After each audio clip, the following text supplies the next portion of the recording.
Hello everyone and welcome back to Let's Play Pillars of Eternity 2 Deadfire.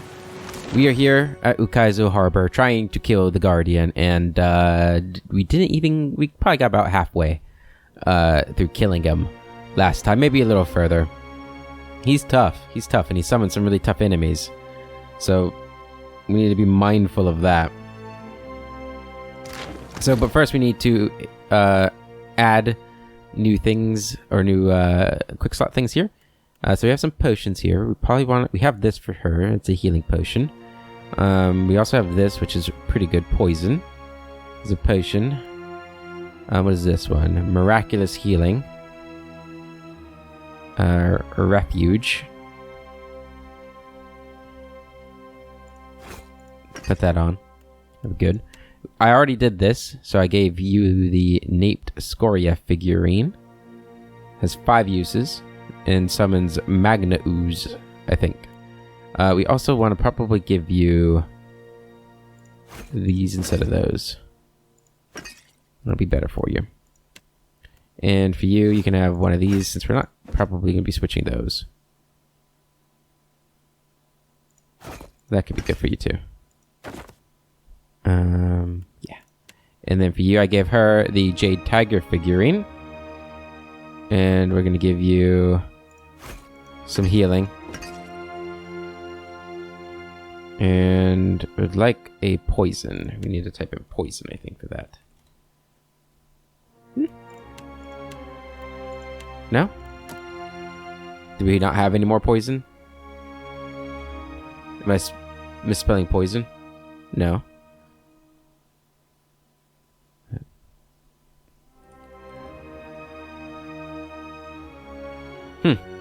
Guess that doesn't work. Okay. So you got Scorching Venom. I suppose you can have that. We also have all these scrolls. Maybe that's what I need to give you, some scrolls, actually. Finally use some of these things.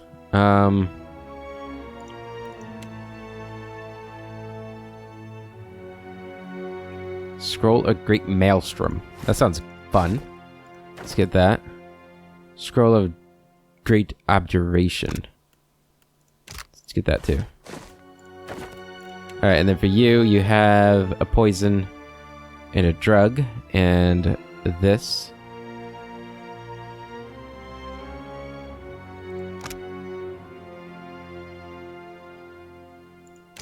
Okay. Let's give you some healing potions too. Okay. So let's try this out. Let's save it. Let's try this. This guy does look really cool, I must say. He's hard as hell to defeat, but he looks cool. Reminds me of like a Pokemon, actually. Like a legendary. Lugia or something. Insufferable. I don't know why that reminded me of it, but he's really cool. Stop. So long, we air that Ukaizo is closed. Okay. We're gonna have a lot of these guys coming along. We want to get rid of them as quickly as possible. Let's just do this right on them. I'm listening. Who did I hurt here? Did I hurt myself? Terrible. We probably just want to fire. Yes. I'm gonna have Aloth do his signature move here to kill a lot of them. Maybe you come over here. Captain. Probably do like a scream here. That'll help. He's gonna walk up and probably do something powerful. Nope, he's just gonna walk up. That's fine. Go ahead. Come on. You have only delayed. Never like it when we miss.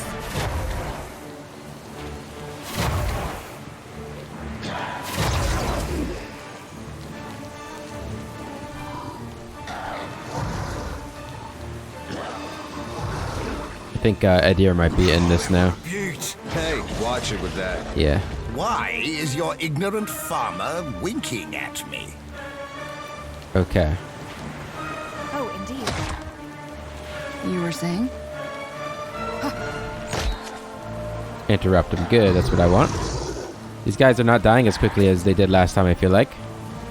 And that's something I don't like.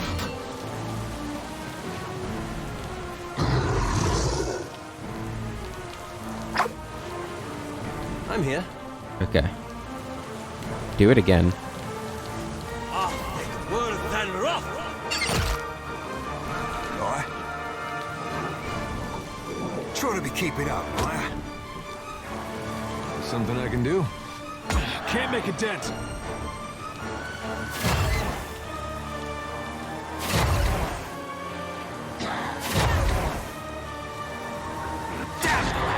Good. Okay. Now, combusting wounds. Worse than rough. You were saying? I'm gonna have you move over here. I don't like that you're all clumped up together like that. Still got it. That was really good damage. What for, Cap? Come up here and attack. Oi, Maya, £10 or kill more of the bastards than you do. Go and delay. Probably shouldn't have done that. Why do you miss so much, man? That's so frustrating.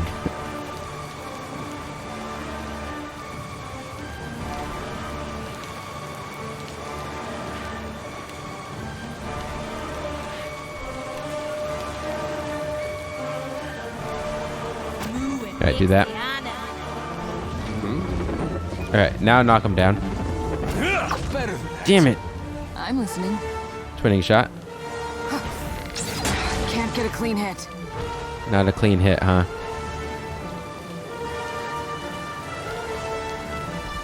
Come on. Okay. Let's go and summon these guys now. Can we knock them down? Beautiful is she. Yes? Lava. Cannot whack him any harder. Be blowing a man down. Damn, I was hoping that would kill him. Luckily that... Holy shit, she's almost dead.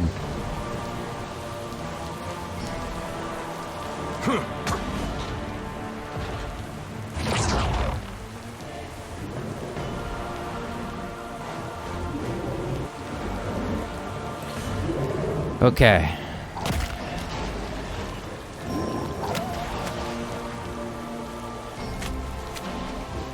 Yes.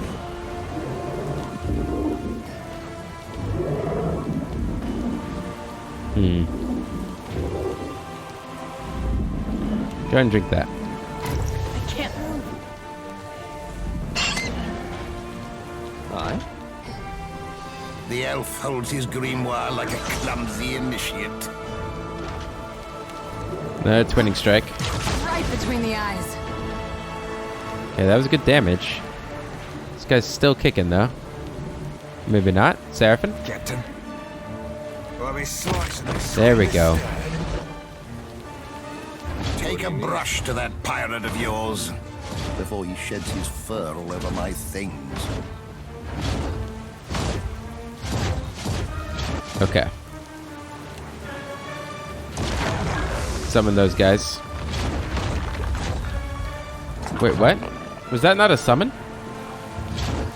Ever wonder what happened to your old pets, Watcher? I'm okay with them attacking them. Actually, most okay with that. No, magma oozes. They're real. They're just like invisible.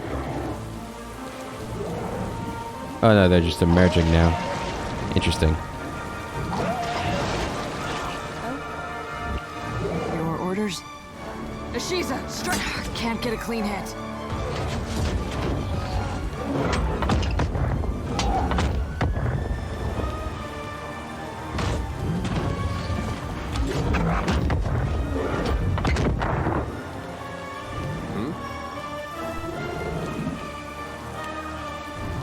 I'm on it. Need something stronger. I was hoping maybe we could do a lot of damage to him while he's down like that, but it's not looking like that's going to be the case. How may I help? 'Cause I think the longer he is like that, the better for us.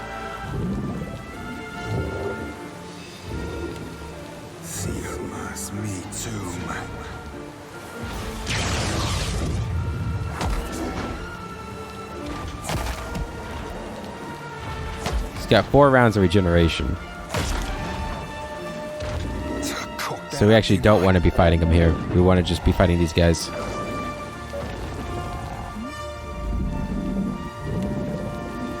fear not. So come around. Ahoy. Oi, Maya. 10 pounds or kill more of the bastards than you do. Can't get a clean hit. Okay. How may I help? I'll come around. Beyond seek. There's so much damage they do with that. It's actually insane. I wish they weren't attacking him.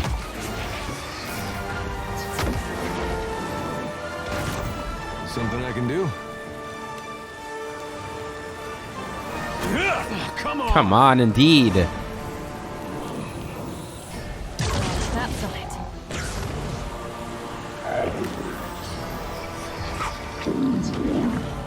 You were saying?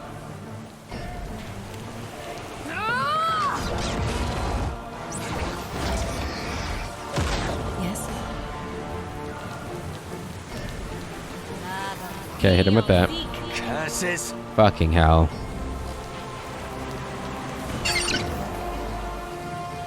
How may I help?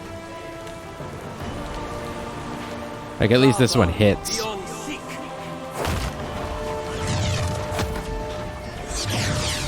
Oi. Heal. Move over here.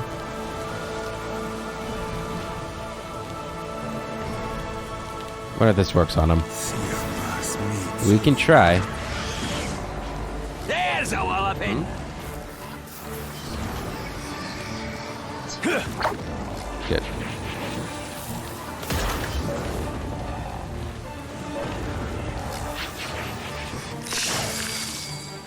Oh, that actually worked.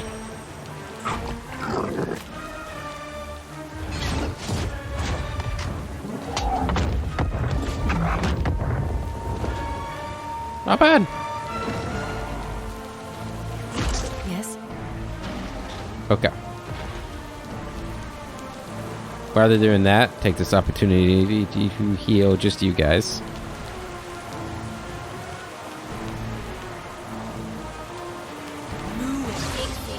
Good. Move out of there too. Can I move out? No, you're stuck. Okay. Fantastic. Captain. I'll be chopping you to chum. Chum. Okay, end your turn.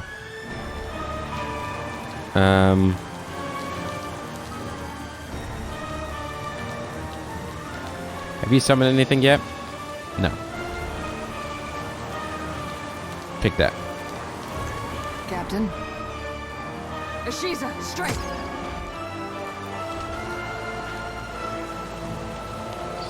Try to do volatile wave here. Hopefully that doesn't hit allies. 'Cause that'd be nice. Uh-oh.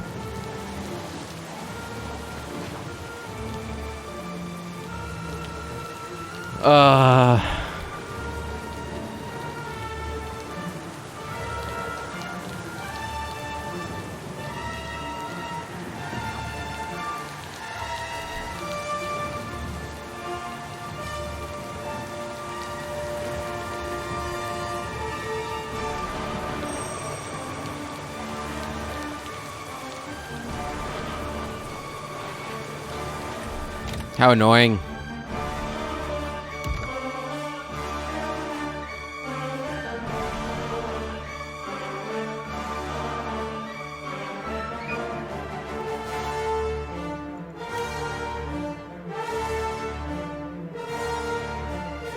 That really makes me mad.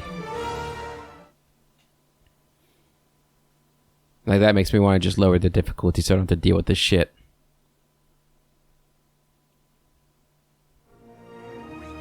Hagfish you carry. Dispose of it at once.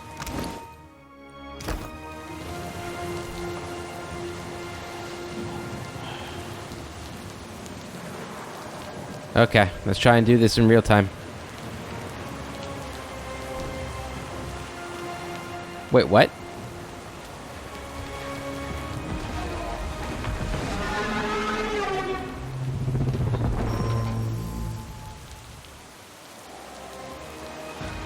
Wait, it's got all its heads. Whoa. Stick. God. So long, where we guard the silence of Ukaizo.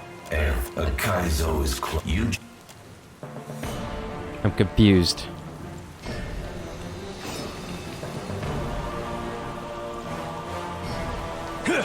Needs stronger.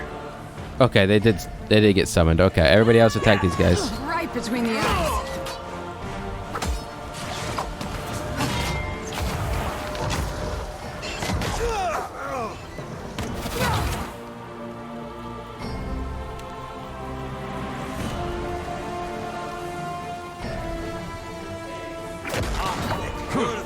Need something stronger.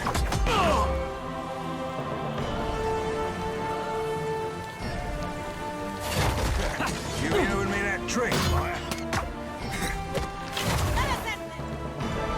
Okay, attack him now. Attack him now. Oh, he's dying. That's nice. Okay, everybody on this guy. And the last one. Need something stronger. Okay. Okay, you've not even hurt him yet. Pleasant.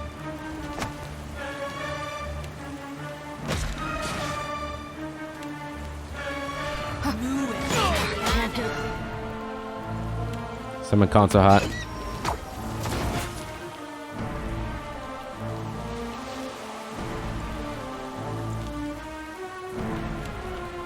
I don't like this. This doesn't feel like I'm gonna do well, Thing isn't doing the job. like at all here.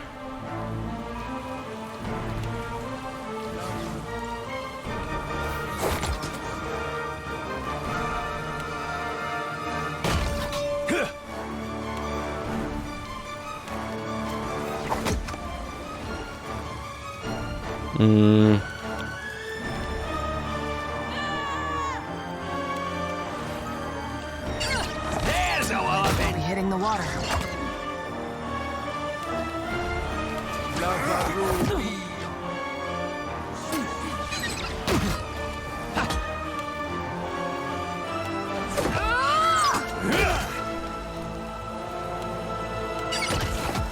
When the wheel has ground you all to dust.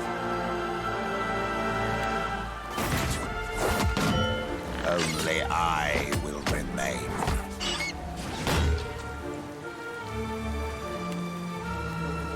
Okay. Might as well be hitting. Is he glitched?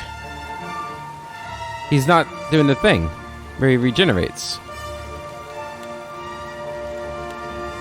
Well, I mean, I'll take advantage of that then.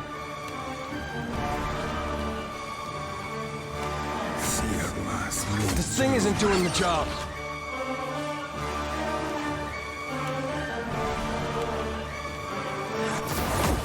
That's it.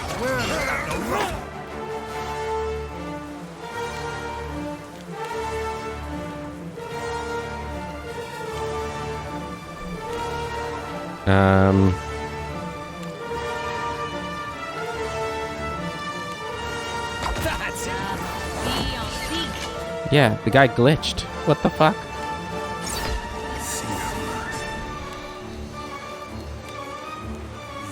Need something stronger. Okay, well, yeah, let's take advantage of it.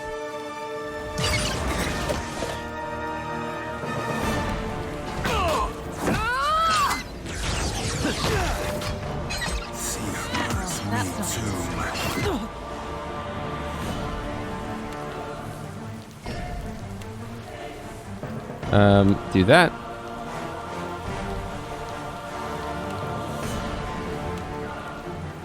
Knock him down. Need some.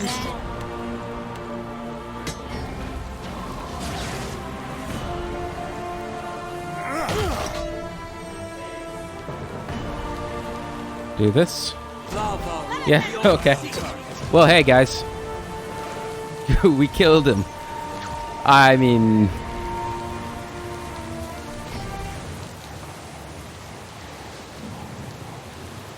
I don't know about that.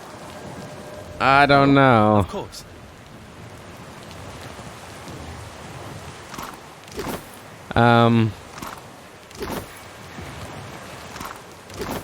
I mean... I guess I'll take it. A faint echo of soul energy blinks up at you from the depths of the wreckage. I kind of feel like there should have been something I was after chewing through Cad Newer's foundation long before The pile of debris hums with ancient power. youth has finished the job. But, you know.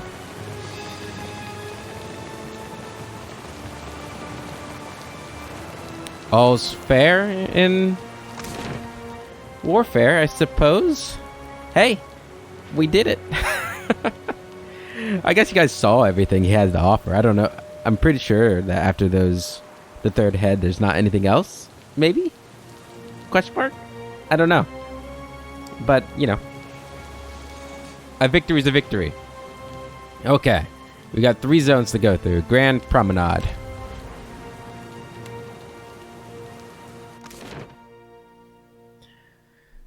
Alright.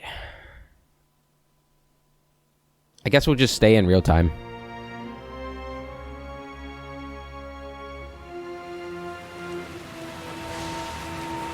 That way we don't have to deal with that problem again.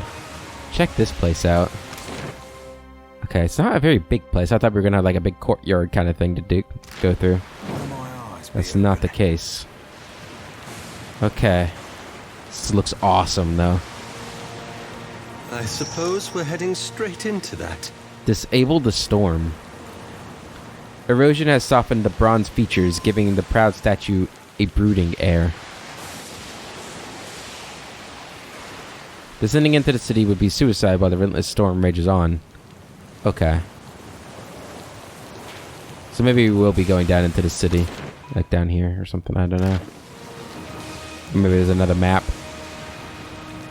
A furious storm obscures the sprawling city below, but you can make out the shape of distant spires reaching up from the flooded ruins. Spirit winds tug on your soul with insistence, like a stern hand trying to pull a cloak from your back. You recall the last time you encountered a Beowick. It feels a lifetime ago. Turn to your companions. So, here we are.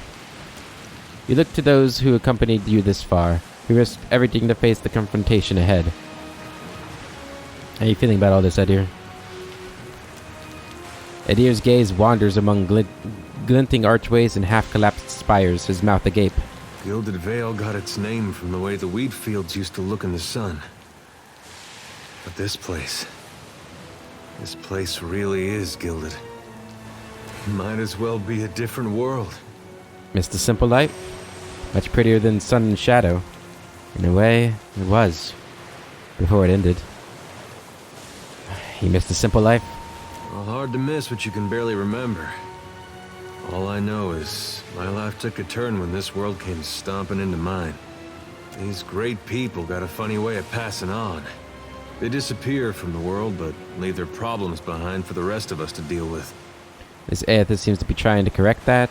Their problems are Kith problems. Both civilizations, different as they are, agreed something had to be done. That's why we're here. We're going to face this, whatever comes. We're going to see people through. I like number 3. I guess maybe that's one good thing that's come out of this. At least for me. I got something to do with my life that doesn't involve hauling or shoveling. I even got a friend or two out of it. He smirks. Whole world's about to face the biggest test it ever saw. What Aethys is doing, it's gonna change everything. We may not survive. Kith, I mean. God of redemption, trying to redeem the gods. He shakes his head. What a mess. Adir looks at this in the distance and sighs. You're looking thoughtful, Aloth. Aloth looks out at the sprawling ancient city. 5 years ago, you controlled the destiny of thousands of souls in Sun and Shadow. He pauses, considering the vista. But the choice you make today shall define the fate of every living thing in Aora. He turns to you. Curiosity shines in his eyes, but there's something else there. Pity. I know, and I'm ready. Try not to think about it too much. I have a responsibility to do right by the world. I'll make the best decision I can. Whatever I choose, the world will be shaped just as much by countless factors outside my control. What do you think I should do? What do you think? And to think of all the times I've asked you the same question. He takes a deep breath, thinking. I suppose if it were up to me, I'd want to ensure that Kith are free to define their own future. To triumph or fail by our own decisions. He looks over the ancient, broken city. But it isn't up to me. He pauses, looking back at you. I know you'll choose wisely. And no matter what happens, it's been an honor journeying with you. Again. He puts his hand on your shoulder, meeting your gaze with a fond smile. Oh, Aloth. Your good friend. He turns back to regard the great city before you. Seraphim, you look troubled. Hands on his hips and an expression grim, Seraphim shakes his head. I look back, and I ain't but half sure how we got ourselves here, Cap.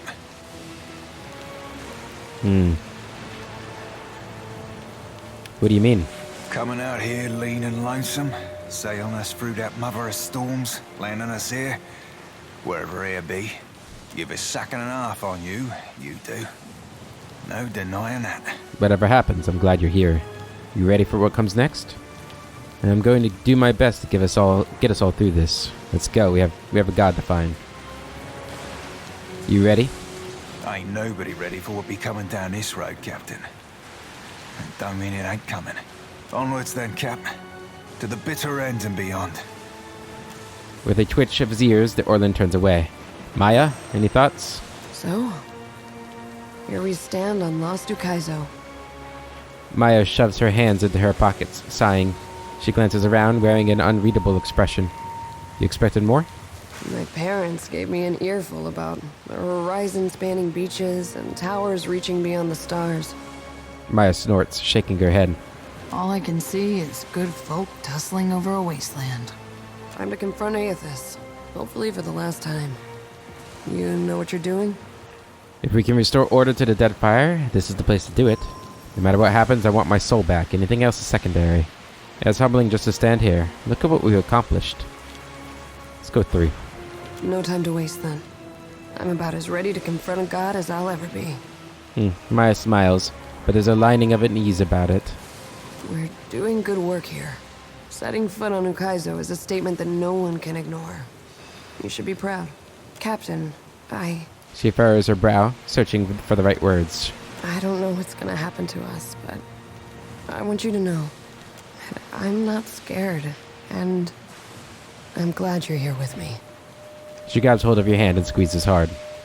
We can get through this, Maya. I know we can, Captain. We're good like that. Go give the green boy a piece of your mind. Maya folds her arms and looks out on the city. She reaches down and pets Ishiza. I can't wait. Still don't know his name. Winnie nuzzles her leg, but says nothing more. I think we're as ready as we can be. Let's go. I like that. I do wish we could have talked to like everybody on the ship. There was an event on the ship before we left. That would have been cool. Okay. Surely there's not going to be anything as hard as the Guardian, right?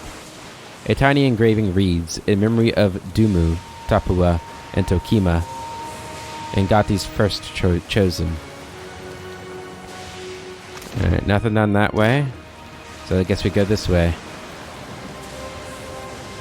Is this the way to Andra's tower?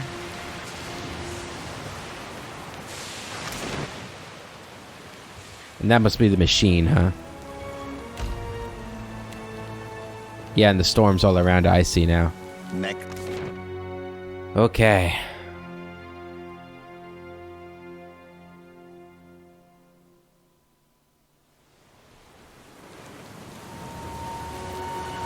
Damn, look at this thing. It reminds me of the thing we saw in the Halls Obscured when we first fought Koenig, whatever his name is. That shot out like the beams that slaughtered Aloth that one time. You remember, surely. Okay. I do like how, so far anyway, there's not a fight, because this place should be abandoned. Though the device atop the tower spins in wild, blurring revolutions, the air around it is still and calm. You stand in the eye of the storm, which has cordoned off Andra's mortar from the rest of Aora for thousands of years. You see an antiquated control panel, its levers engaged in positions of activation. Something about this place echoes with ancient awareness. Discorporate feelings of longing and distress reach out to you. Your mind is assaulted with complex symbols and postures, most of them beyond your reckoning. As the sensation pulls away, you recognize that it left behind knowledge of water shaping as it existed long ago. Armed with this memory, a capable water shaper might wield the power of their ancestors. Tekehu should find this interesting. Yeah, let's go with that one. A deep percussion shakes the tower by its roots. Somewhere in the obscurity of the storm, Aothis rears back his fist to deliver a mighty blow. The control panel has weathered the millennia better than the rest of the city. A layer of dust covers its elegant glass tubes and engraved copper levers, which appear both intact and fully functional. Deactivate the machine. You grip the largest of the levers and bring it up to its starting position. The vibration of the machinery gradually slows, and the turbulent winds grow calm.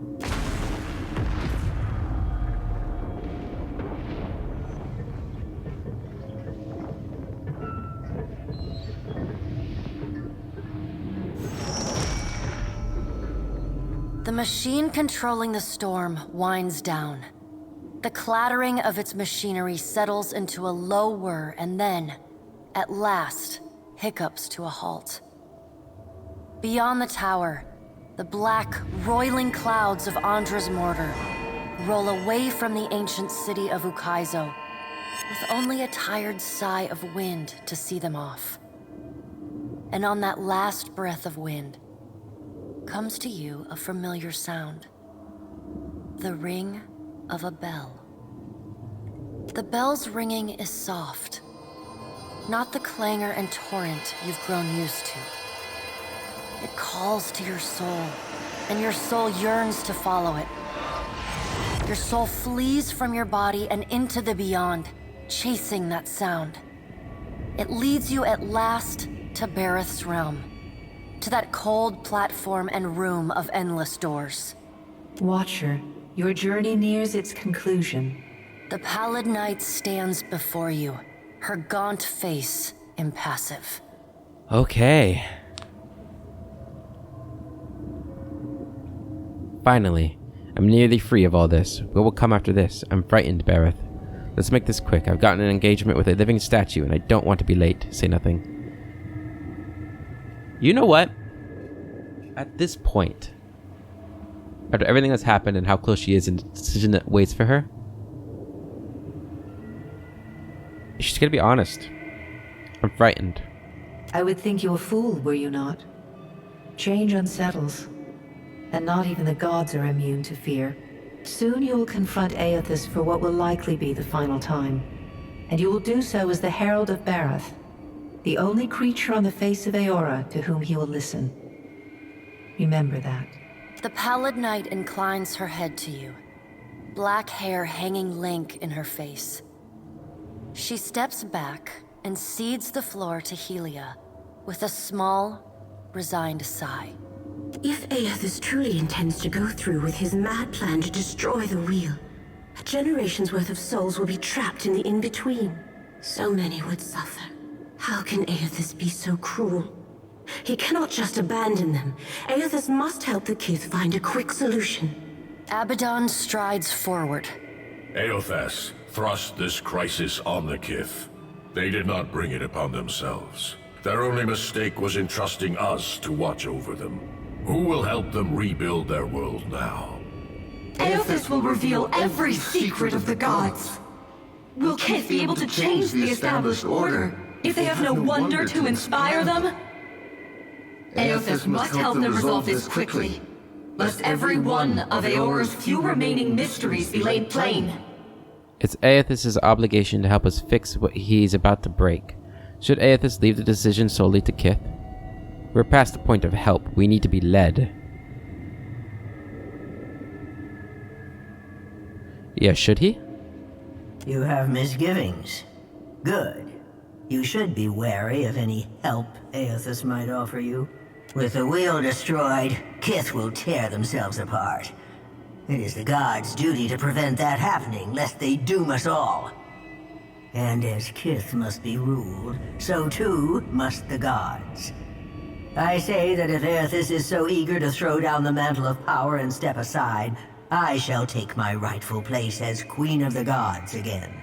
Kith are strongest when they follow our lead, and we are strongest when we lead in turn. United in purpose with the gods, Kith can accomplish things that without us, they could never have even begun. They must be shown their boundaries to surpass them. Kith will not solve Aothis' puzzle on their own. And without an established order to fight against, the bonds that bind them dissolve, and they fight amongst themselves. We've proved how ill-suited we are to leading ourselves. Perhaps you're right. Boudica doesn't want them to solve it. She wants to be queen over you all. How can we trust you to lead us after this? No. We have to figure this out on our own time, at our own pace. Say nothing. Oh man, this is kind of a crossroad. I think she's stuck in two mindsets here. On one hand, she does think that, you know, like, to get to Ukaizo, every single faction in Deadfire wanted to stab each other in the back in order to further their own gains. Right? Instead of coming together and working together to solve a problem that's bigger than all of them. So on one hand, I do think that Kith have proven they're ill-suited to rule or lead themselves in times of crisis. What about times of not crisis, though? But the thing is, this crisis was thrust upon them because of their leadership, the gods' leadership.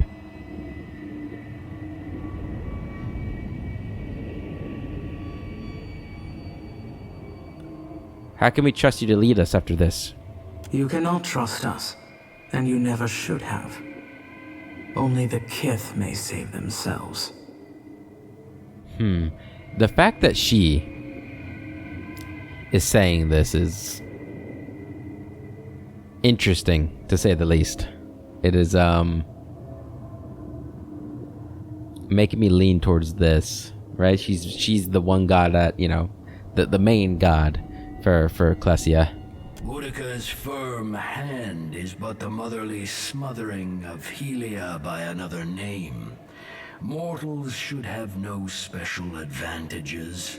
Only once Kith have striven to improve themselves through trial will they truly know their measure. Kith must suffer to find their strength if they are to survive the world into which Aothas drags them. Our intervention in your struggle would be a cruelty and counter to our purpose. He lets his words hang in the air for a moment. Gaze, level with your own. Indeed. Kith must discover for themselves what it is they are worth, and of what it is they are capable. What we do for them, they do not learn for themselves. Trial breeds ingenuity. If our work of generations was not in vain, Kith will succeed in spite of Aothis' actions. I have faith in Kith's ability to meet Aothis' challenge. Do not mistake my words for indifference, Watcher. They are born from a fierce belief in your potential, not a refutation of it. Wow, this is like I feel like this is not a side we've seen of Magrin. Huh. I like it. Well, that's really coloring the path I was going to take. Aothis wouldn't do this if he didn't agree with you. Maybe we're not doomed after all. Thanks for that. Boudica's been dripping pessimism in my ear like poison. One of you has tried to convince me that mortals are destined to fail, but I don't believe it. You would abandon us, just like that, when we need you most? Spare me. Our leaders couldn't even work together under the threat of Aethys destroying the wheel. Say nothing. This is really throwing a wrench, because, like, yeah, I don't know. I think Classia is really struggling here. On one hand, she agrees with Wodaka and her own life, right? Like, she's believed in the guidance of the gods for so much of her life, even after learning everything she's learned about them. So, like, I think instinctively she would probably be most attracted to letting the gods continue to lead them. Maybe lead them better. Definitely, probably not get rid of them, even after everything she's learned. She's probably thought about that idea, and yes, she probably sees herself as... I don't know. This is tough. But Mogren saying what she's just said is kind of like... put that thought in her mind, right?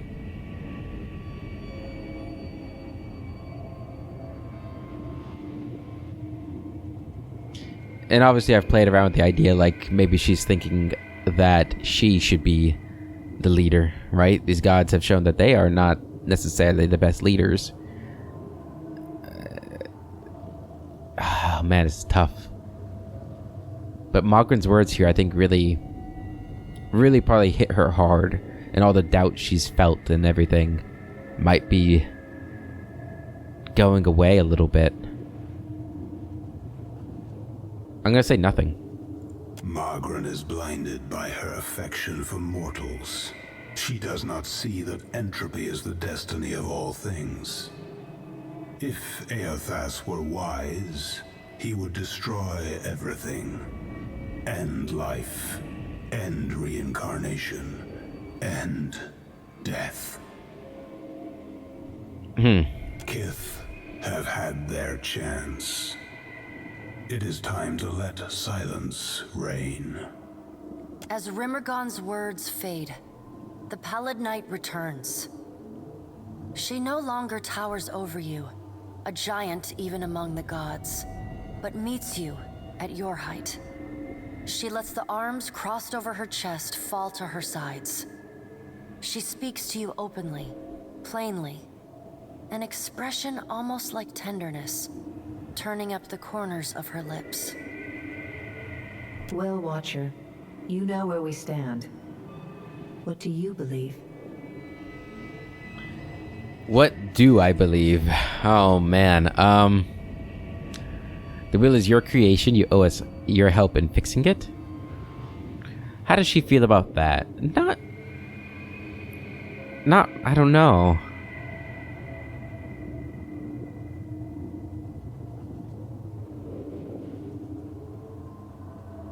I don't know. I'm not sure.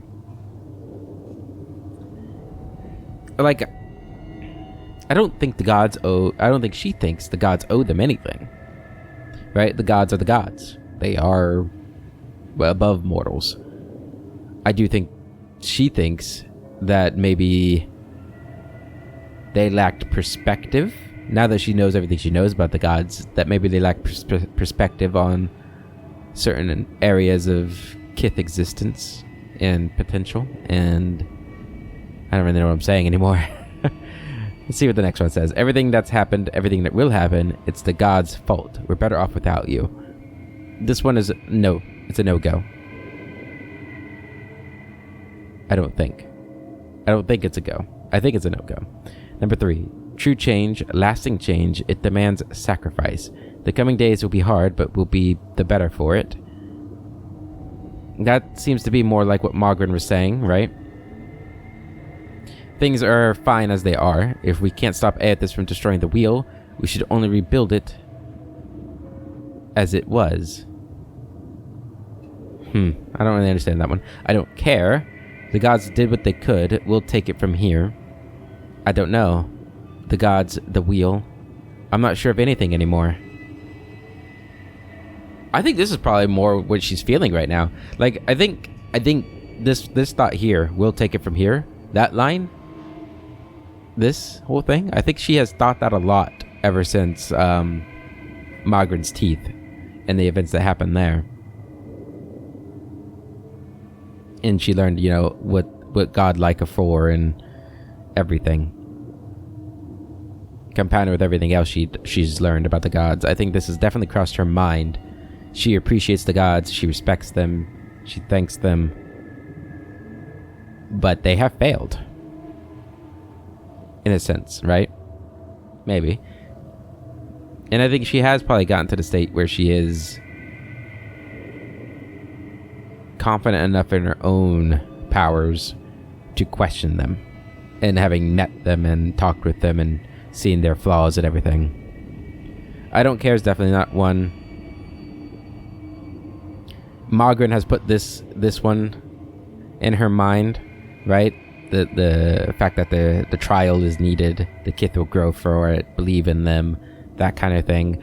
I don't think she wants to help fixing it, right? I don't think she thinks the gods owe them anything. I don't think she blames the gods. So the first two are kind of like blaming the gods. I don't think it's either one of those. I don't really know what this is saying. So these two are kind of like the I don't care ones. I don't know. So I'm between 3, 6, and 7. We could say nothing, but I don't think so. I think she's not sure. I don't know. The gods, the wheel, I'm not sure of anything anymore. You have some time to think yet, but not perhaps as much as you would like. Now the time has come for us to part, Watcher. I like Barrett a lot. I laid upon you a difficult duty. You will be free of it in time, but not now. You have work to do yet. You are no stranger to hard choices. You killed Theos, and when his soul was laid bare before you, you chose to return it to the wheel.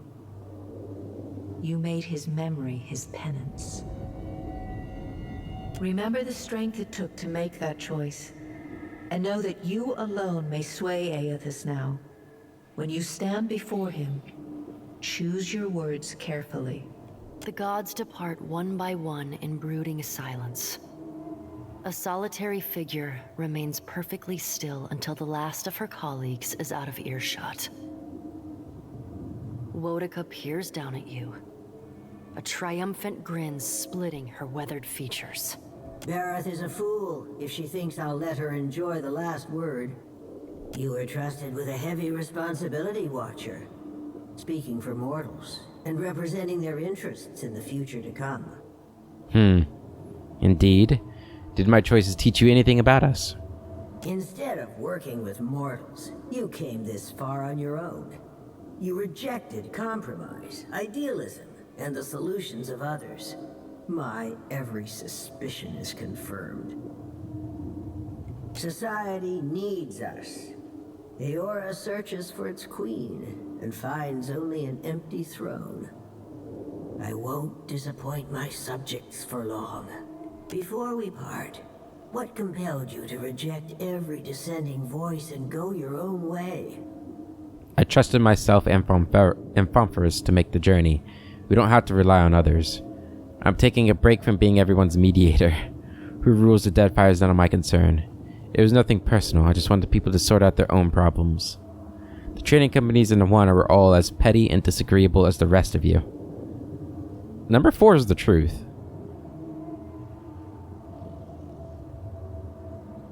Yeah, I'll be honest with her. Number 4. Consider my curiosity appeased. For now. In our grandest plans, you are a singularly unpredictable variable.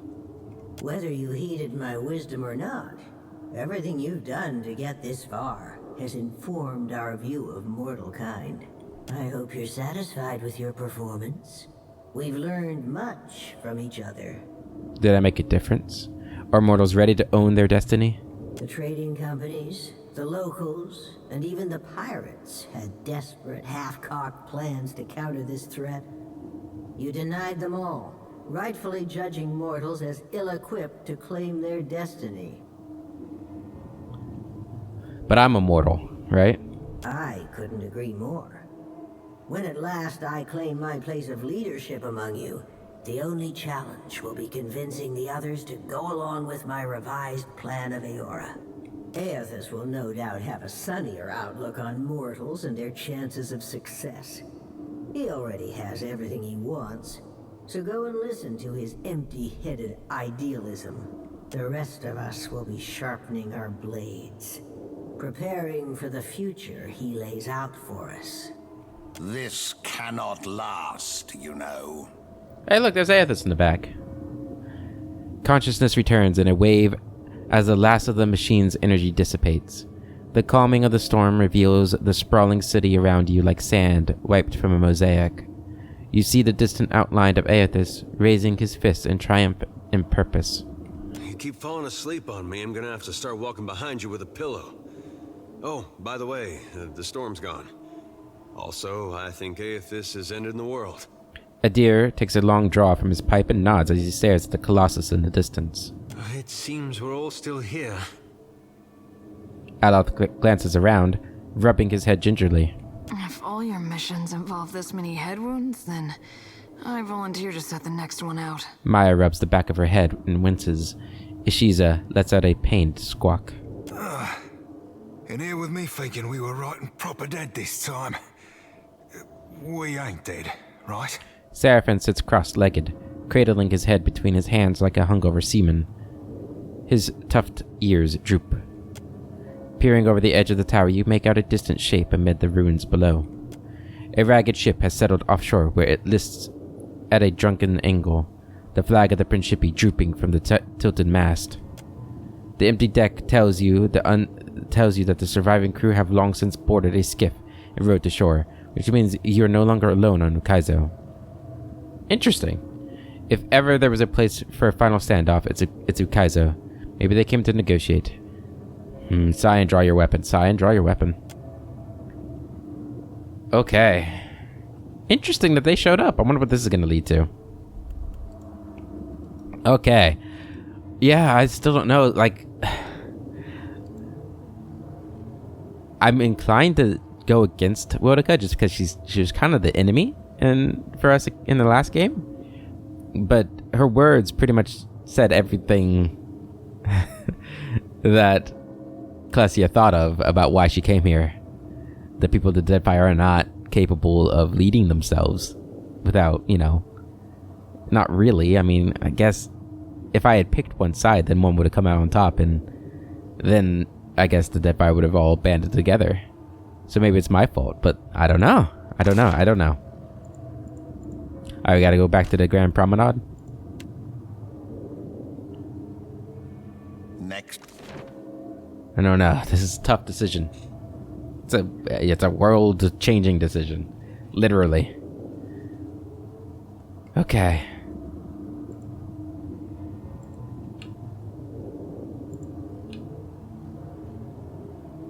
Hold up, Lovesome. Captain Seawolf Aldis, whatever. Commander of the United Principi Fleet twirls a small pistol around her trigger finger as she strolls up to you. Behind her, a bevy of well-armed pirates swoop closer, eager for bloodshed. I've got some words for you. Now's not a good time. Just words? Words, aye. And maybe a bullet or two. You shouldn't have followed me. It's nothing personal, you see. There's still time for us to steal whatever doom-causing relic your rogue god's after. Let him try to find it, while my fleet sails apart to every end of the ocean. You're an idiot. Barring that, we'll plunder the lost city of gold and live like royalty right up until the end. If it's to be my last life, I'll damn well make it a good one. Aethys is going to break the wheel. It's not some damn trick. It's bigger than this island. Surely can work something out. Walk away, and I'll let you live. Get on my way, pirate. It's bigger than this island. Heaving a heavy sigh, she rolls her neck on her shoulders. Guess that leaves me with the fall-through option. Kill you, pirate Ukaizo. and make the best of the apocalypse. Then she aims her gun at your chest. Okay. This is kind of cool, actually.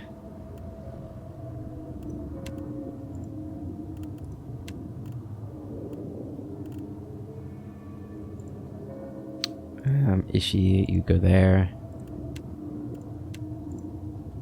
Do that one.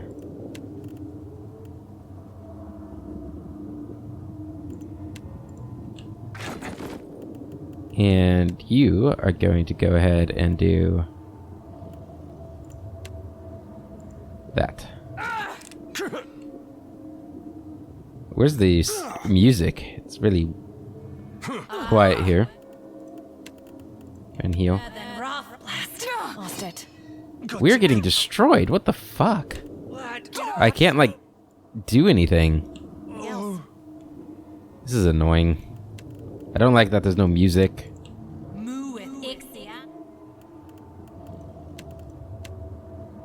Like, we've not done any damage. Like, we just died. This is really awkward.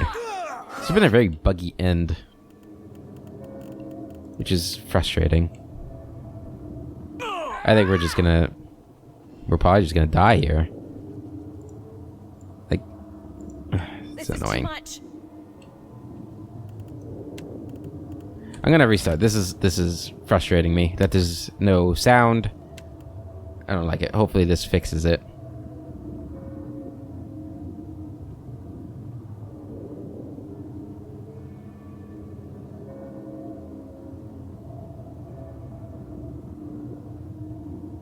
I might have to restart the game. Because it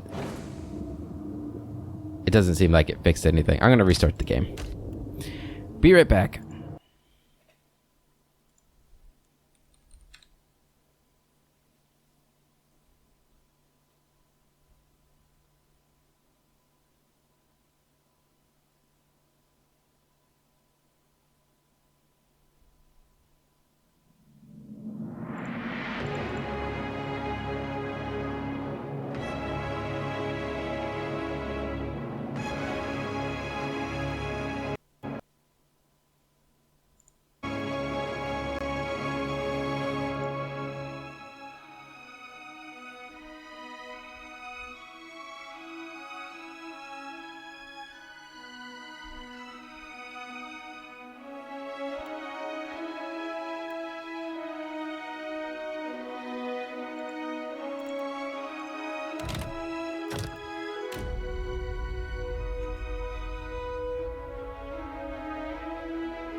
Alright, everybody.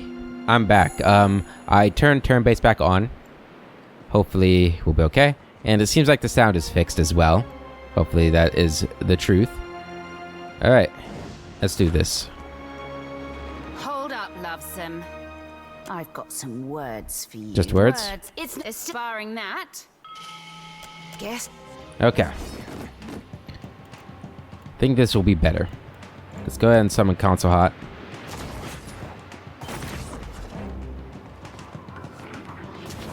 Your orders? Maya. This guy's come up, so let's go ahead and do this. You see that, Ishi? Interrupt him.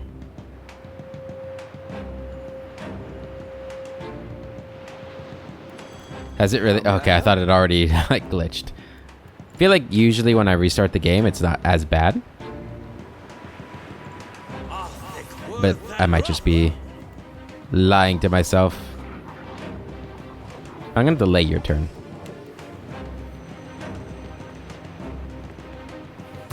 Miss. Ow.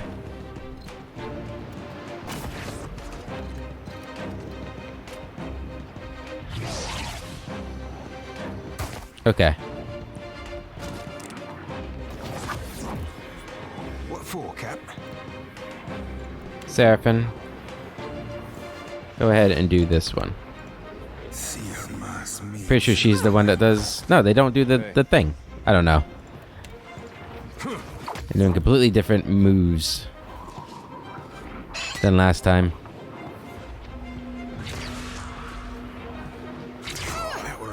Stunned him, that's good. Contat's here. Okay. Cast it.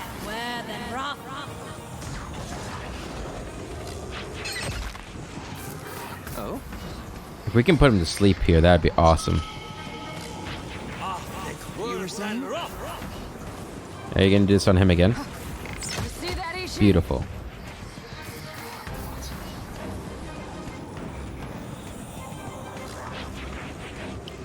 A couple of them are going to go, but we should put a few of them to sleep here. Lost the spell. Son of a bitch. I hate you. Oi, Maya. 10 pounds or kill more of the bastards than you do. Still, put him to sleep. Spell speak. Ah. My plans are ruined.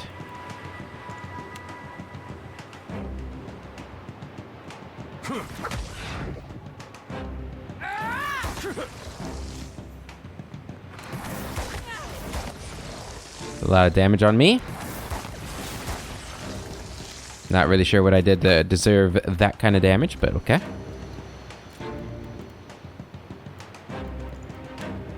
I do this on him. How may I help? Good damage on him. Kill him. Damn it. Oh.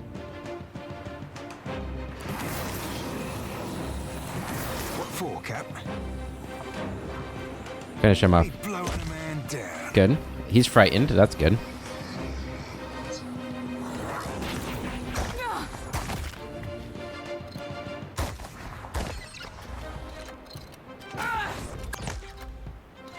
Okay.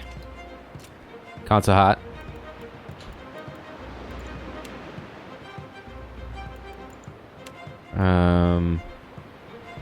Okay. We kill this guy.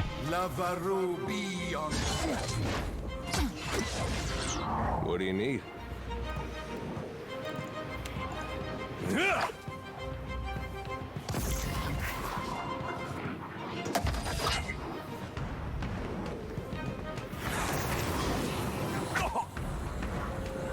Okay. Wounds run deep. Go ahead and heal. Aye.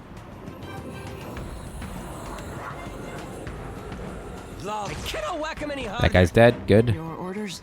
Maya. I was hoping that would stop him. It did not.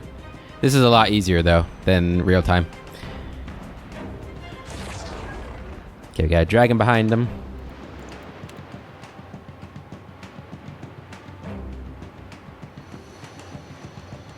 Do that on her. Oh good, you can knock this person down. Perfect.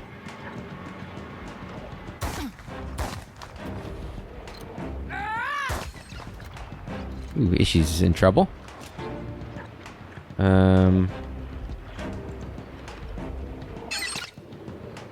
Good. Captain. Seraphim. Do this again.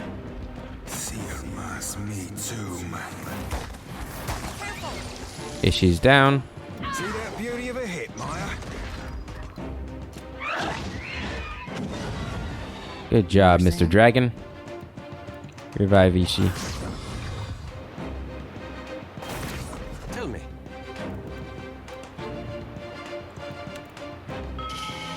And do this. What for, Cap? Be blowing a man down. You're dead. Clasia.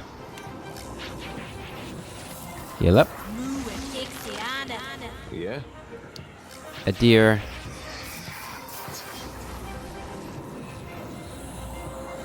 I'm gonna have you delay. Let's see what they do first here. Guess that.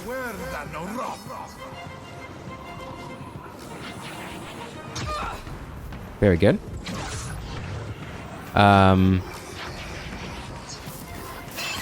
Attack.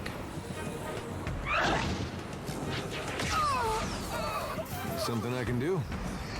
Goodbye, Captain. Next time, I will secure a body that lasts. There we go. She's dead. Alright, that went a lot better, and I like the atmosphere better a lot more with the music. Alright. She had nothing special on her, huh?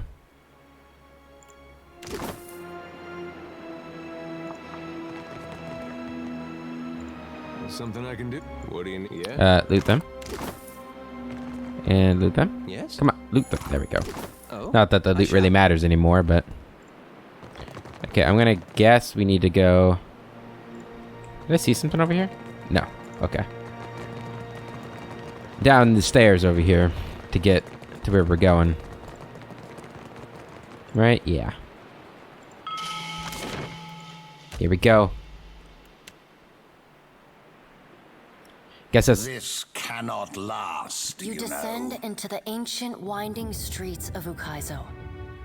Battered by storms for thousands of years, the ruins bear the marks of their role as the lone witnesses of the god's great secret at the center of the city. The houses and boulevards are pierced by great spears of luminous Audra. There are no ashen bodies, no birds, no sign or sound of any life. But with every step, the rhythmic pounding in the distance draws nearer. Soon, you can feel the vibration traveling up your spine. Okay. I was gonna say something, but I forgot. As you approach the center of the city, the weathered architecture gives way to more luminous Audra, piercing the ruins, eventually overtaking them entirely. Cresting the top of a fallen tower, you finally get a clear view of Aethys. He stands, legs astride, next to a great stone monument ringed with 11 cavernous alcoves. All but 3 hold a gargantuan skeleton, bones scrubbed clean by the city's storms. Are those the other Titans? So there's Abaddon's, the Smith, and there's Wows, right? Are there 11 gods? I think so. Maybe there's more. I think there's 11, I think. An immense Angwithan machine floats above the monument, suspended by invisible energy emanating from a well of light beneath it. Great brass rings spin around a core of metal and Audra at the machine's center. Periodically, Aethys's massive arms swing back. The movement alone is enough to draw great gusts of wind toward him. When they come down on the machine, the impacts are accompanied by eruptions of electricity, fire, and smoke. The hundreds of luminous Audra pillars across Ukaizo sympathetically dim in a rippling wave that spreads out from the machine.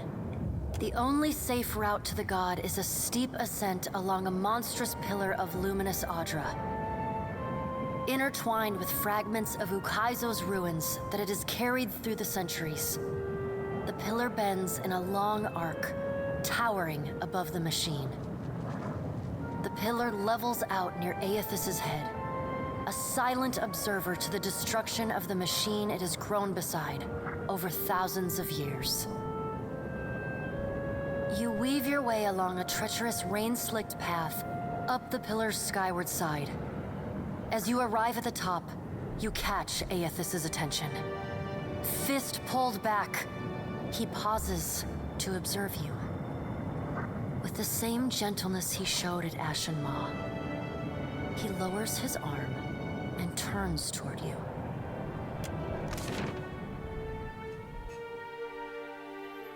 The final conversation. Strange to see Ukaizo in this way. That was cool. It may be hard to picture, but this city was once full of life. The Huana, yes, but also kith from many other cultures. Great hanging trees shadowed these boulevards. Gardens sprawled across the open rooftops. Each spring, a festival procession would wind its way from the hillside into this valley. The celebrants would pass through a steep walk among the stalls of foreign merchants, flowers falling upon them from all sides. All people of all nations, together in a celebration of new life. Such was the power and beauty of lost Ukaizo.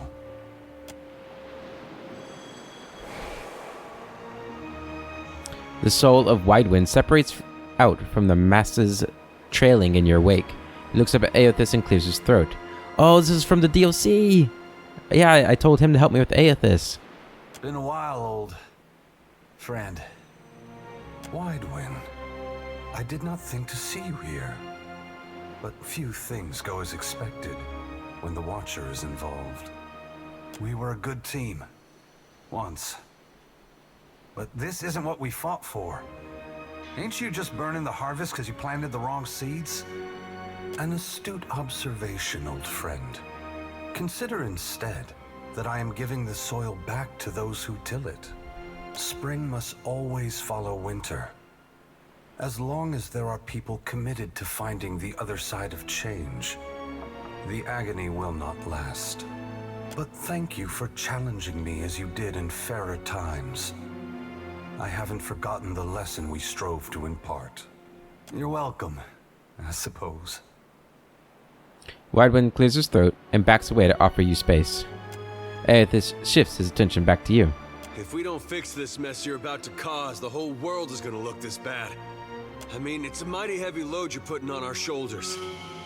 I just hope we can carry it. As long as there are people like you in this world, Adair, I truly do. There's not many like Adair. This power has always been in the grasp of mortals. Now you will finally be aware of it. Now you will be able to decide what to do with it. I ain't never chatted up a god before. Feel like I should be asking something profound and philosophical. And yet, thing I'd be wanting to know, what be stopping the other gods from coming down and just setting this shit back straight, and then you breaking it again. This be our new tides then, all up and down, over and over, till the sea drowns us all. A wise question, Seraphim. Have no doubt, some of the gods are already trying to figure out a way to fix this on their own. It is not beyond their capabilities. After all, we made these machines with the Huana many years ago. But it is not something they can do easily. Not without mortal assistance. It will be for mortals to decide if they should receive it. Aloth shakes his head, looking up at Aothis. What right do you have to do this? Destroy the wheel and leave us with nothing? Without even knowing what will come next? Aloth, we are all, gods and mortals, responsible for our own actions. But inaction carries its own moral responsibility. It is a burden I have carried for far too long.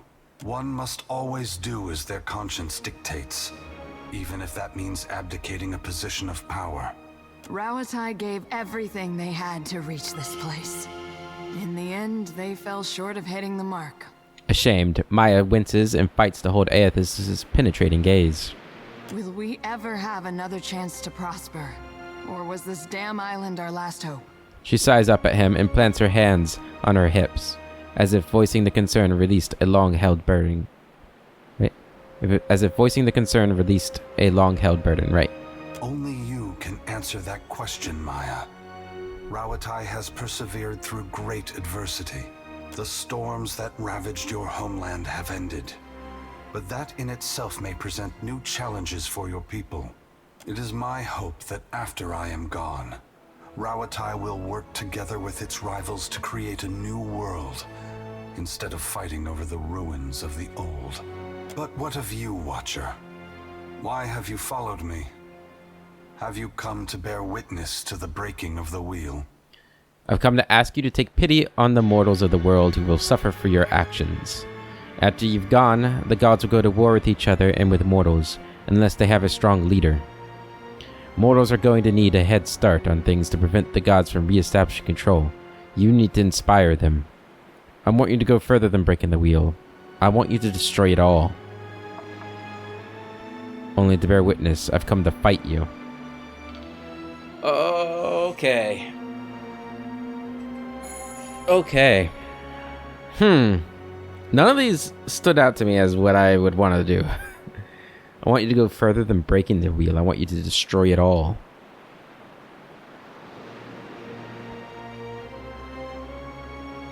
Let's see. The strong leader one, that's probably going to be Wodaka, the Wodaka path.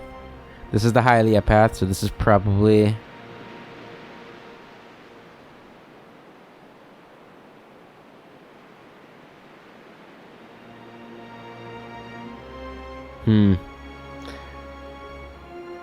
Only here to bear witness. I'm the watcher, right? I watch. I kind of like that idea.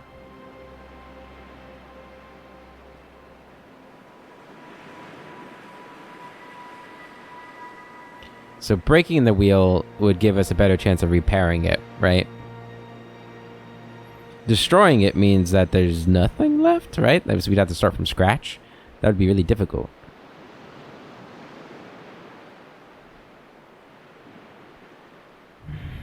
To prevent the gods from re-establishing control. I'm not sure she really believes that.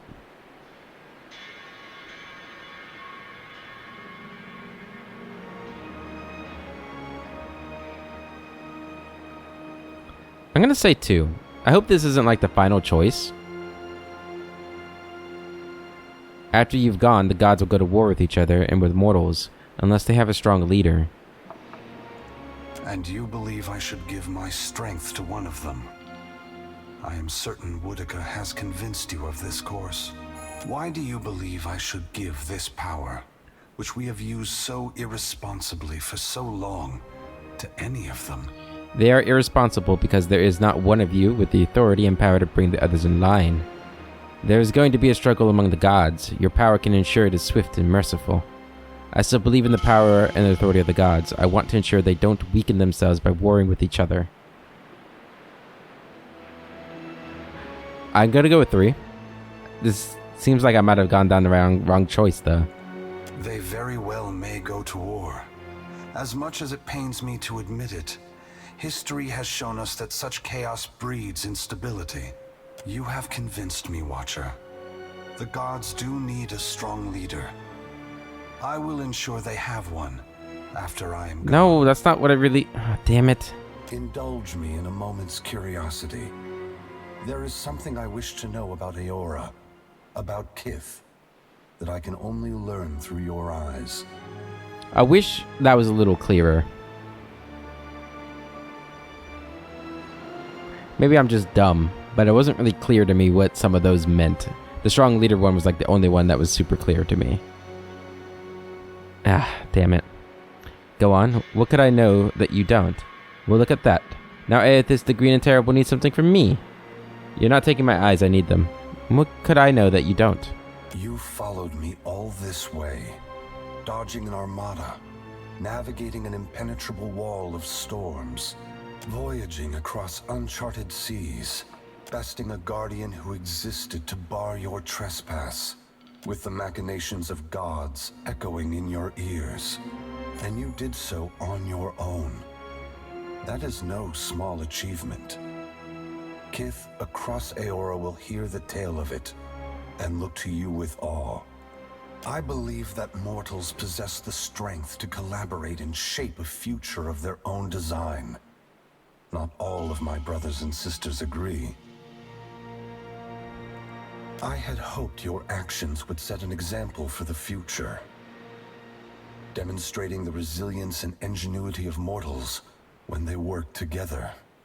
Coming to Ukaizo unencumbered by alliances proves a different point than the one I intended, but it is a valuable one all the same. What inspired your decision, Watcher? Did the choice echo your foundational beliefs? Or were you influenced by observation? Mortals couldn't work through their petty differences. I didn't have time to wait for them to see reason. I thought Wodaka made a good argument. Collaboration is fine, but Kith require a guiding hand. And didn't come to the Deadfire to settle the problems of others. I work alone? I don't owe you an explanation. Number 1. Yep, I didn't have time to wait for them. I thank you for your perspective. Yours is not the only opinion that concerns me. But for the moment, it offers much to consider. All I ever wanted for mortals was growth, transformation.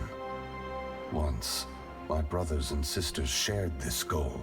Some have forgotten themselves, giving into fatalism or tyranny. Others have succumbed to apathy. It brings me great sorrow that crisis is the only way to set the future in motion. Would that I could pass the responsibility of heralding your darkest hour to another. You shirked the aid of others and came this far alone. But I think you'll find that the future is built on trust, cooperation, and understanding among Kith.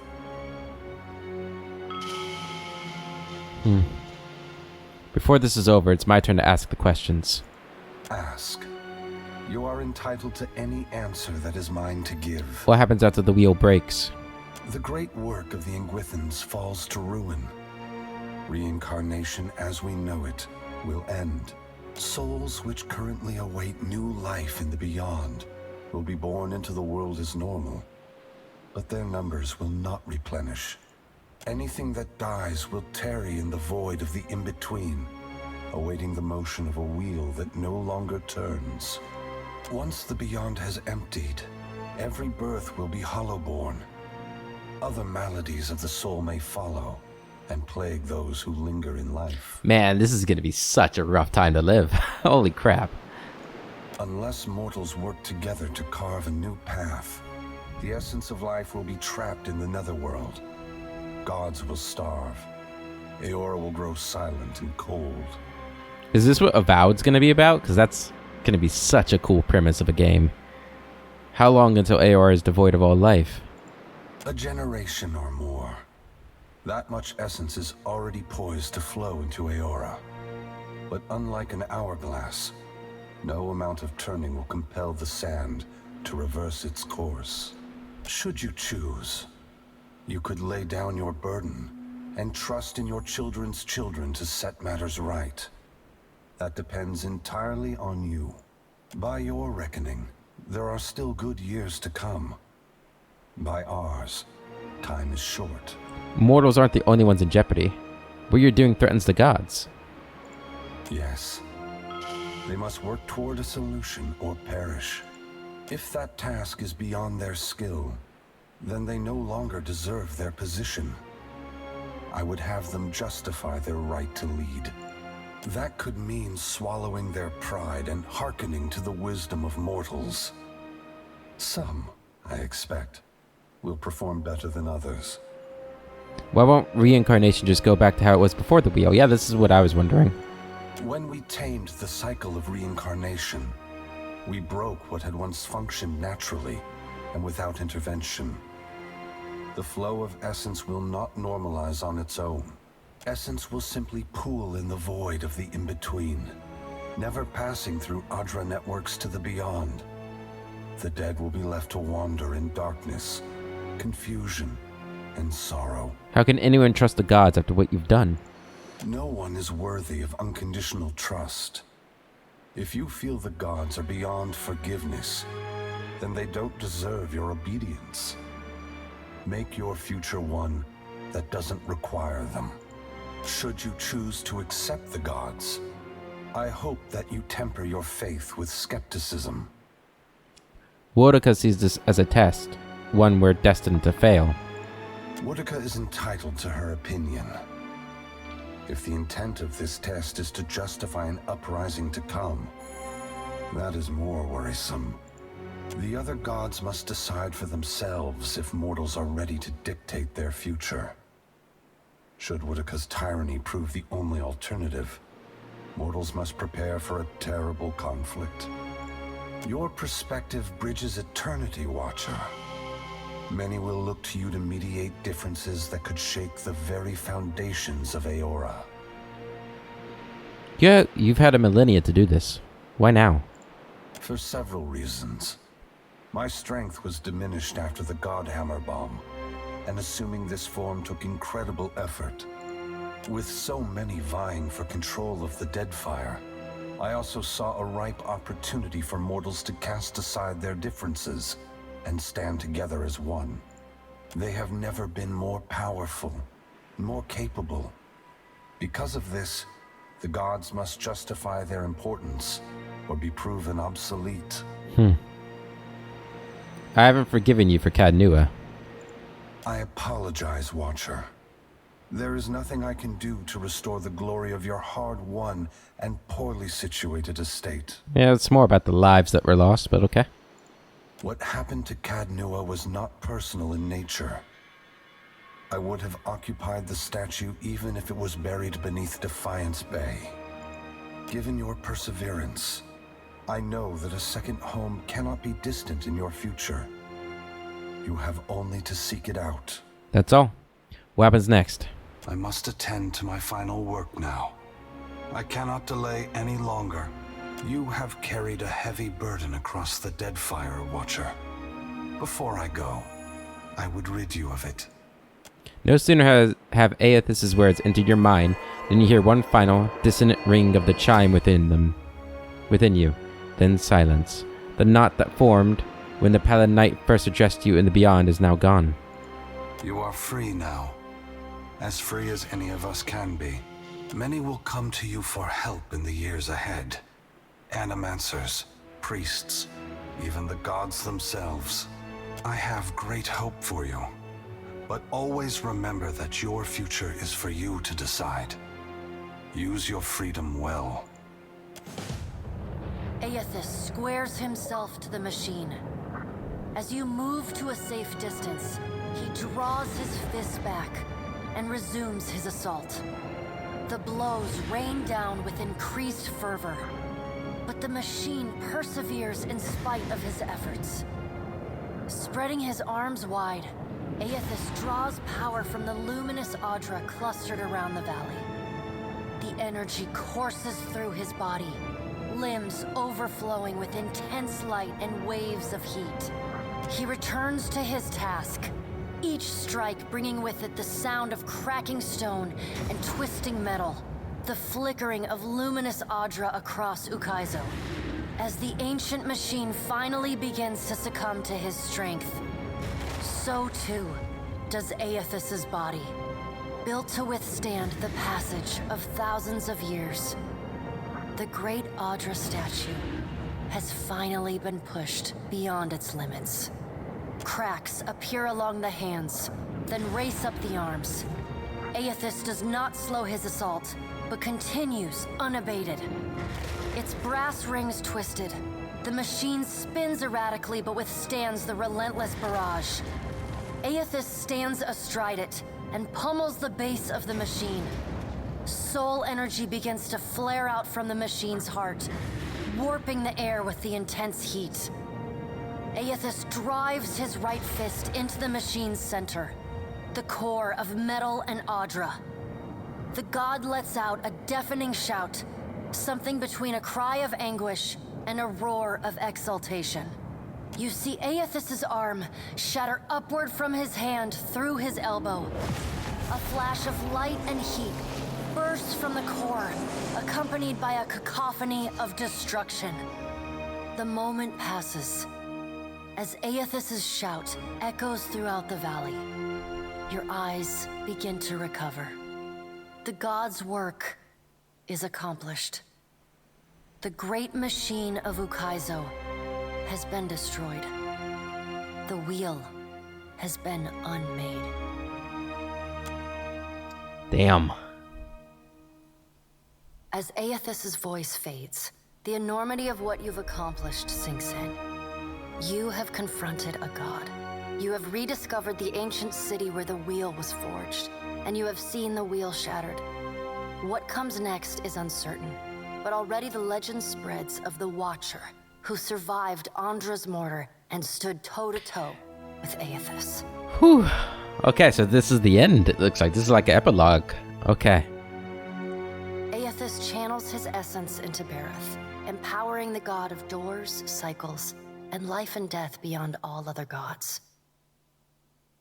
Bareth vows to maintain peace and order in the here and the beyond, while Kith labor toward a solution. The other gods, for the time being, submit. So Bareth is got the power. Okay. I'm okay with that choice. Either her or Magran is who I would have given it to, or myself. Under Bareth's guidance, the world becomes a more predictable, stable place. Seasons fall into a disturbingly regular rhythm, and wars, famines, and natural disasters dwindle. But so too do surges of prosperity and innovation. Great minds around the world work methodically towards salvation, both unhindered and uninspired by changes, upheavals, and the unexpected. That doesn't sound great. In reaching Ukaizo and facing Aethys, you have accomplished the impossible. And you have done it without the assistance of the great powers of Deadfire. Your feats capture the awe and imagination of a world that needs heroes more than ever. Some say your intervention prevented Aethys from a far worse act of destruction. Many believe you will be the salvation of Eora. Yeah, maybe. With each day, your legend grows, as does the chaos in Deadfire. Yeah.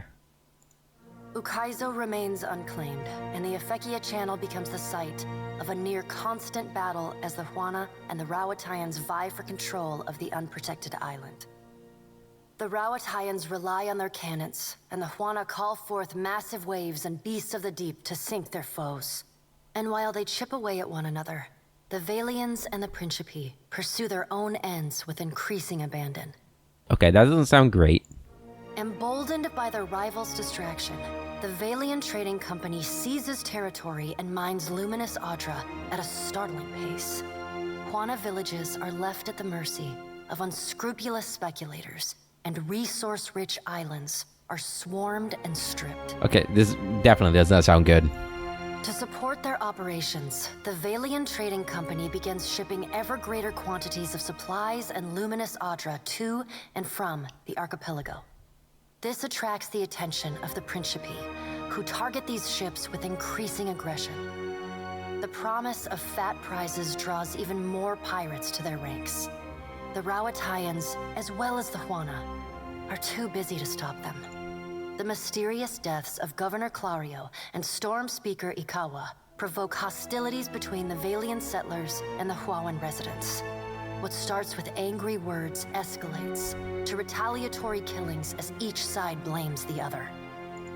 By the time anyone bothers to question the strange coincidences surrounding their deaths, including reports of a cloaked Omawi woman seen in both the port and the village, both sides have gone too far to turn back. Is that the Rauataian assassin? Yeah. As the balance of power changes in Deadfire, so too does Nekataka transform. With the major powers at one another's throats, Nekataka becomes a maelstrom of chaos. Spies and smugglers follow the flow of refugees into the city, where violence is commonplace. Ukaizo remains the coveted prize, and Nekataka fades into an afterthought. Damn, not Nekataka. That's such a cool city, guys. The Kahanga leadership takes responsibility for the welfare of the Raparu, and the Gullet starts to improve. What was once a den of crime, poverty, and illness slowly becomes a quiet haven for the Raparu. Well, there we go. There's a positive. The loss of Skiarilifus's essence weakens the Water Shapers Guild. Their power wanes and their influence fades. The art of water shaping survives as an arcane curiosity. Your brief encounter with Letharn proves deeply influential for the children of the Dawnstars. That was the guy who wanted to do the suicide cult? Plagued with nightmares and haunted by the deaths at Hesango, Letharn begins questioning his faith in Aethys. At first, his fellow Dawnstars chide him, But that changes as word of Aethys' deeds at Ukaizo spreads. After all, what business have they worshipping a god who denied his own legitimacy? The faith of the Children of the Dawnstars fades, but their commitment to the people of Deadfire does not. They continue feeding, healing, and helping the neediest, just as they have for decades. It is no longer a holy mission, but it is a mission all the same. Ruanu, the chieftain of the Huana at Tikawara, dies mysteriously. The tribe finds his body washed up on the same beach where Anaharu challenged him to the trial of waves. Some blame Anaharu's vengeful spirit. Others see it as Ngati's final judgment. And a few speak of a strange man seen lingering in the village. Another assassination. The leaderless tribe eventually scatters. Some head to Nekataka, while others seek out the Wahaki. The dragon, Neraskirlas, no longer passes between Aora and the White Void, and the dead flow slowly breaks apart, exposing the temple long frozen within. Under Halfjorn's guidance, the Harbingers of Dusk resettle within Remergon's temple, vowing to forever protect it from the defiling touch of outsiders. Over time, the group becomes increasingly reclusive and fanatical, attacking any who dare approach their holy site. The chime of Remergond continues to pulse coldly within your breast. Though the beast of winter rarely intrudes upon you, the chill within your soul promises that you will return to his dominion in the end. Oh boy, I'd forgotten about that. Ugh. Well, you know, so far I feel like we have done a terrible job at helping anybody in the Deadfire. Once repaired, the Adra at the primal island of Kazuwari again pulses with the flow of soul essence between the here and the beyond. The feral life on the island flourishes, the jungles and veld growing ever wilder and resistant to settlement and exploration alike.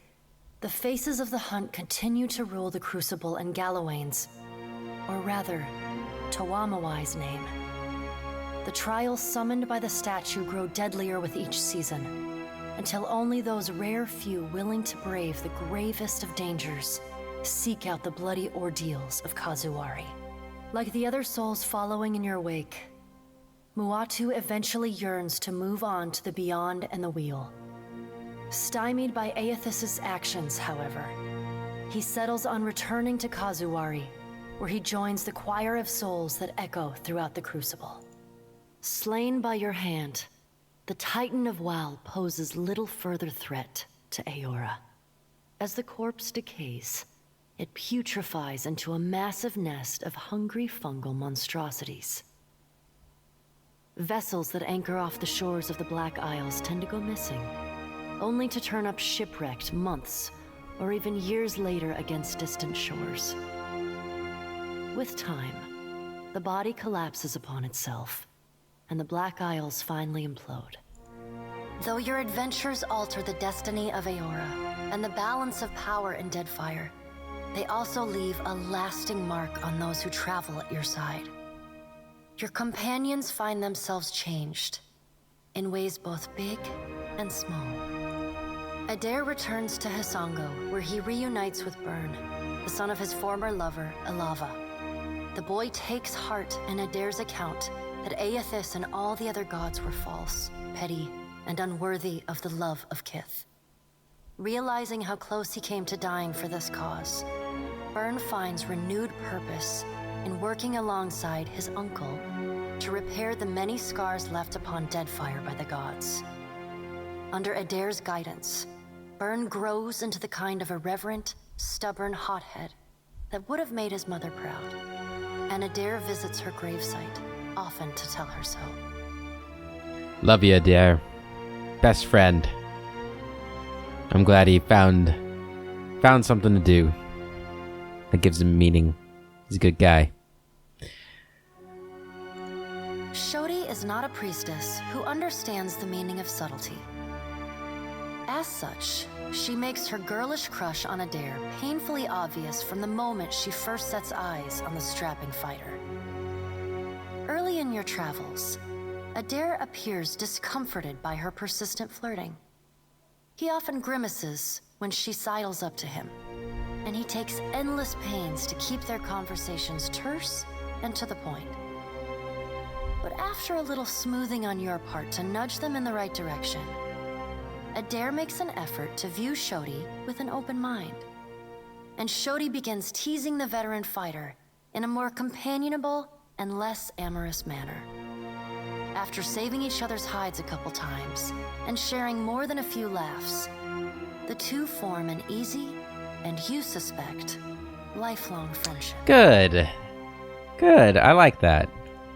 Seemingly lit with an inner glow, Shodi takes to a new life of mission work with gusto. She still is committed to shepherding souls forgone, but having realigned her goals with that of her fellow Dawn Stars, she now endeavors to help the living as much as the dead. As you travel the Deadfire, you find her sleeping better and laughing more often. When the time comes for her to return to her temple in Nekataka, it's with a clear wistfulness and much lip-biting on her part. She leaves you with her sickle and a hastily scrawled note. It reads, "A keepsake from a path once walked. Remember me, Watcher, for I will forever dream of you." Good. I'm glad she, yeah. So far, the companions seem to have fared well. That's good. Aloth renews his commitment to destroying the Leaden Key. With the wheel broken, loosening the god's stranglehold on Kith is more urgent than ever. It is a lofty goal, and one he does not expect to finish in his lifetime. But if there's one thing he's learned from the Watcher, it's that a single person can change the world. Good luck, Aloth. Good luck. You let Rimaro go, and the former pirate ostensibly set sail for the trade lanes of the Eastern Reach, the Edier Empire, Old Valia, and the Republics. For the remainder of your time together, Seraphin seems, if not exactly happy, at least contented with the outcome of your confrontation with his former mentor at Sayuka. After your encounter with Aethys, the pirate drifts into quiet contemplation. As you sail into your next port, he meets you at the ship's rail. He'll be leaving the gods to you going forward, he tells you, and saving his bullets for those like to die from them. Seraphin parts company with you not long after. Occasionally, in the years that pass, you hear tales of his ship, the Taste of Freedom, and its violent exploits against any and all who would purchase or purvey Kith. Good. The Valian Trading Company is initially furious when they learn that Pallegina had assisted the Watcher in claiming Ukaizo. In the chaotic aftermath, the company takes a more nuanced view of Pallegina's actions. The turmoil in the region allows the well-organized company to seize a number of valuable assets from their competitors. Though Pallegina is not rewarded for her actions, nor is she punished, the Dukes and Songreta agree to forget her support of the Watcher. She is quietly reassigned to duty in the Valian Republics, an order she gladly obeys. Despite her good fortunes in the Deadfire, Pallegina mourns the loss of Jackalow for years. She curses herself for not finding her friend sooner, for not protecting him from Captain Tutzadl and his crew. On a few lonely nights, Pallegina composes letters to the Watcher, asking what more they could have done to save him. They are never sent. Damn. Okay, she doesn't seem like she had a very happy ending. Time away from the Navy gives Maya Rua some perspective on how Rawatai conducted the Deadfire occupation. No sooner does she return to active duty than she voices her frustrations over some of the more underhanded tactics she witnessed and carried out in the name of the homeland. Her voice carries all the way to the Ranganui, who reminds his admirals that battles are won by superior tactics, But war is a battle of precedent, and winning is not always a victory. The people listen. Though Mayo's covert assignment in the Deadfire is considered a success, few claim knowledge of it or openly congratulate her. She receives no praise beyond knowing glances or the occasional raised tankard from her countrymen. She never responds. There's never enough free time to explore your mutual connection. Something about your bond feels unfinished. But as your paths diverge, you start running out of reasons to see each other. In your presence, she's always armed with a pleasant smile and lots of questions. Her embrace is full of warmth. If there isn't time now, someday there might be. It's a little sad, but also, you know, the potential's still there. Classy is a busy girl, though. She's got a lot to do now. She looks forward to seeing her brother again. So does Ashita. Oh, so do I. Kana's amazing. Takehu distances himself from the problems of the Deadfire, giving the tribes a reprieve from godlike omens. Ngati's silence speaks volumes. The Huana grow to rely on each other, paving a new way forward divorced from their traditions. Soon after his departure from Nekataka, sailors report of mountainous water sculptures rising from the open sea, entrancing and salacious.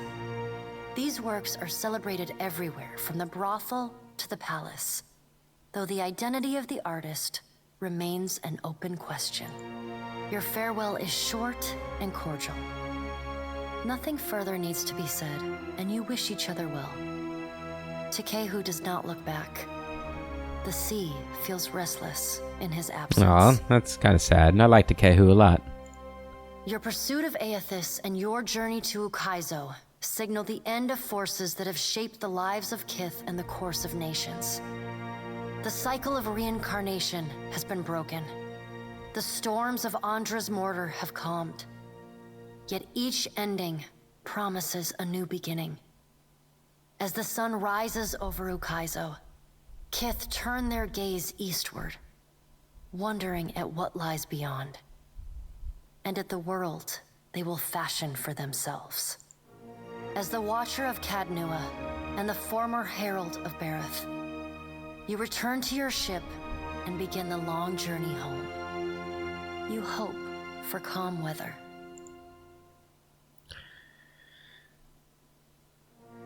And there we go. Or is there more?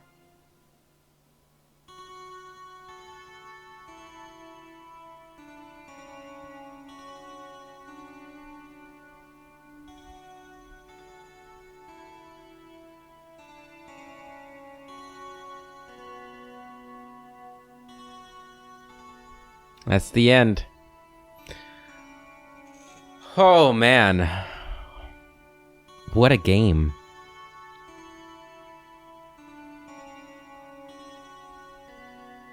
Developed by Obsidian Entertainment. It's a long time coming. It's a long game. It was really good. Really good. I feel like if like somebody sat down and really analyzed everything Klesia did in this adventure, I don't know if they'd come away with a positive opinion of her. She left the Deadfire in complete turmoil. Complete turmoil. Like, there is no saving grace. The only people who came out better were like the Reparu, which is interesting because I feel like I barely did anything for them. And all my companions seem to have gone their own way. I'm alone. Right? I'm guessing I'm going back to Cadnua.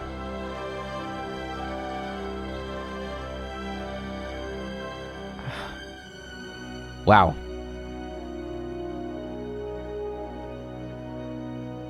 It feels like the story's incomplete almost, though, doesn't it? I wonder what Avowed's going to be about. Is it taking place after this?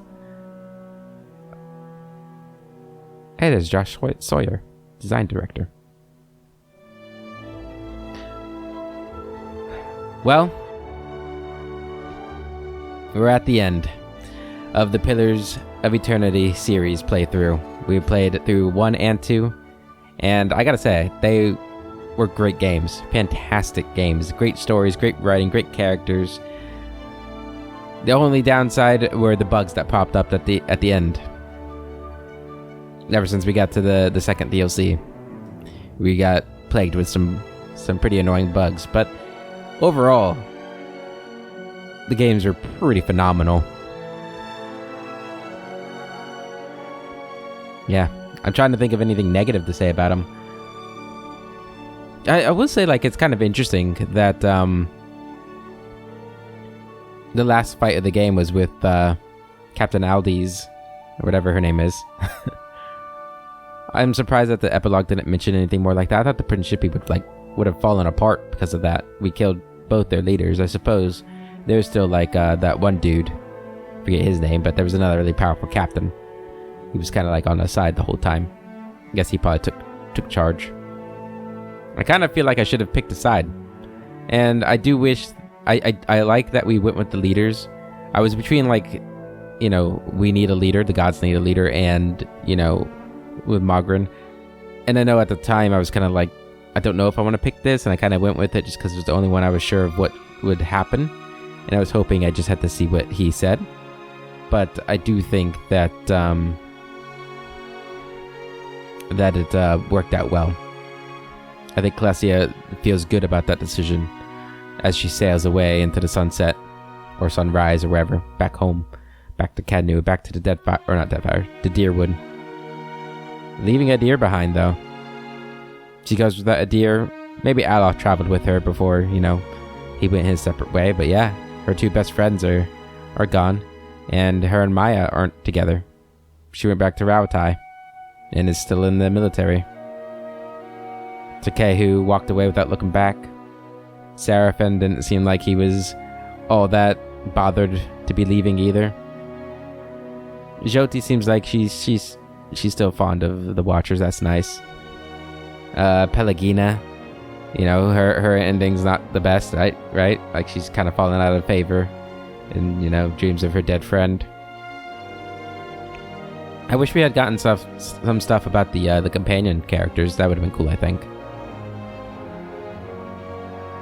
But yeah, overall, phenomenal game. I would recommend it to anybody who loves, you know, these kinds of games. It's really, really good. Like, the setting's amazing. I love the setting. It's so good. Nekataka was such a beautiful city. It breaks my heart to see in the epilogue that it's been forgotten about. It's so sad. But yeah, great game, and I'm really looking forward to Avowed now. Really looking forward to it. Like, if it takes place in the aftermath of this, like maybe after a generation when like things are starting to really, you know, go to shit, Hollowborns being born everywhere and everything, like, that's gonna be crazy if that's where it goes. I'm excited for it. But yeah, that's it for this game, guys. Thank you all so very much for joining me on this journey. It's been a blast. Thank you for all your advice. Some of you got yourselves your own islands of the Deadfire. I wonder what'll happen to them in the end, but they're there. And yeah, thank you. I really appreciate all the support you guys have given me. Baldur's Gate is still going on, so if you like these kinds of games, I know it's a much older game, but feel free to join me in that. It's a lot of fun, Baldur's Gate, and hopefully we'll be done with all the Baldur's Gate games before Baldur's Gate 3 comes out, and Hogwarts Legacy will be the next new game we play on the channel. So if you're interested in seeing what that game's about, I know that game's going to be a little different than what I usually play on here. Maybe even a lot different than what I usually play on here, but it is an RPG, and I'm a big Harry Potter fan, so we're gonna be playing it. So yeah, feel free to join me with that. If not, I understand. It's probably not everyone's cup of tea who plays these, who would watch Pillars, but I think it'll be a lot of fun. Yeah, don't really know what else to say. other than thank you one more time. And